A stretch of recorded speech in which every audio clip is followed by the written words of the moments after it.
tank.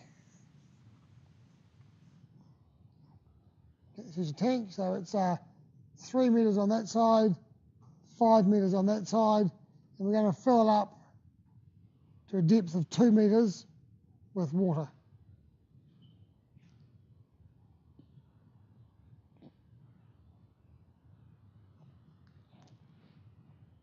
And the question we're going to ask is, what's the pressure on the base of the tank?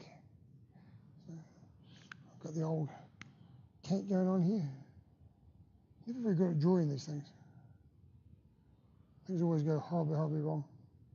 You get the idea? It's a square tank. It's not that hard. I just can't draw it. Okay, so you've got a square tank, 3 metres by 5 metres, filled up to 2 metres with water. And the question is, what's the pressure on the base of the tank?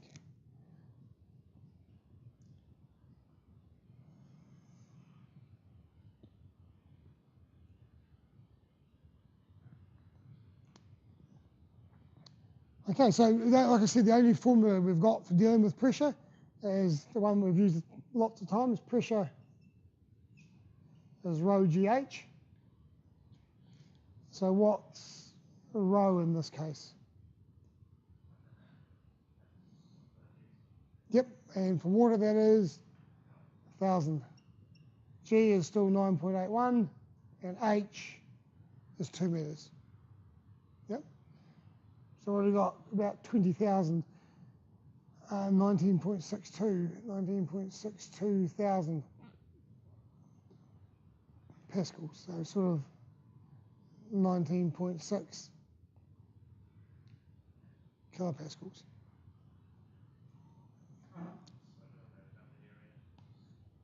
No, so this 5 and 3 doesn't affect it at all, does it? So you could have an ocean, or you could have a straw. If it's got water to the same depth in it, the pressure at the bottom is the same. Yeah. What is different is the force. Okay, so if you've got a straw full of water sitting on an eggshell or something, it's not going to break it. If you had like a whole ocean full of water and you had an egg sitting under it, it would probably squash it. Yeah. So the force is different. The pressure is the same, but the force is different. So we need to be able to calculate the force on the base of the tank. So that's the pressure on the base, the force on the base. Okay. So we need some way of relating pressure and force. The area is the key thing. So as Scott said it, the area was what mattered, and the formula is pressure is force divided by area, is another formula you get when you need it. So if I rearrange that, force is pressure times area. So the force is, the pressure is 19.6 kilopascals times 5 by 3 is 15 square metres. And someone will push some buttons on the calculator and give me that. It's going to be pretty close to 30. So under 30, 29.4 maybe? Does that sound? 294? 294 kilonewtons. Yeah? 294 kilonewtons is the force on the base of the tank. So if you're going to stand it on some legs, for example, you're going to have your tank on legs, better draw a fourth leg, if you're going to have your tank on legs, then each of those legs is going to have to be able to handle a quarter of that force. So you do need to know the force which is being applied on the base of the tank. What I thought is probably designing like a laser station at the end of the bottom of the Arctic Ocean so that you can get plasma from the sun and use it for fueling. Right, we'll talk about that one later, Liam. I'm not quite sure how we work that one, but we'll have a yarn about it. Okay, so the difference between pressure and force is the area. It definitely makes the difference in the two.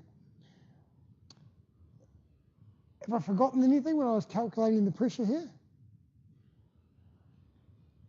Apart from the rest of my drawing, I haven't drawn the surface of my water in very well. Yeah, exactly. There's also atmospheric pressure. So pushing down on this bottom of this tank is not only the water, but on top of that, there's another 101 kilopascals. Yep. So technically, this is the base on the pressure on the base of the tank due to the water. Whereas the total pressure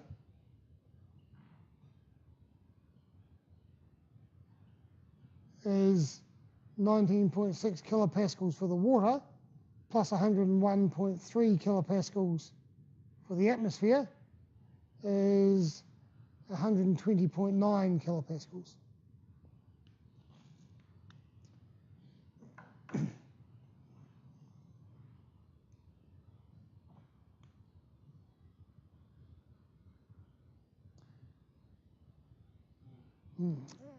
And we don't usually worry about that too much because it's pressing down, but it's also pressing up if this tank's on legs. So wherever the pressure of the atmosphere pushing down is the same with the air going under and pushing back up again. They sort of cancel each other out.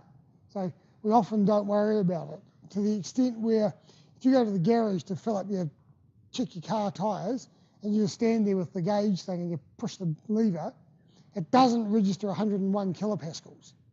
It registers 0. So it's set, 0 is set at atmospheric pressure.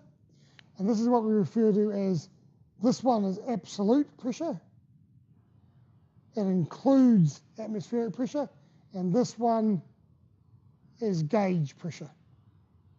Okay, so gauge pressure excludes atmospheric pressure, whereas absolute pressure includes atmospheric pressure. Okay? So for a lot of the time we want to know how much pressure there is over and above whatever the atmosphere is doing. So that's what we refer to as the gauge measure. So it's like a normal pressure gauge will measure 0 for atmospheric, and you stick it on your car tyre and it'll give you a measurement. It's just measuring the difference between atmosphere and the other thing, give you the gauge.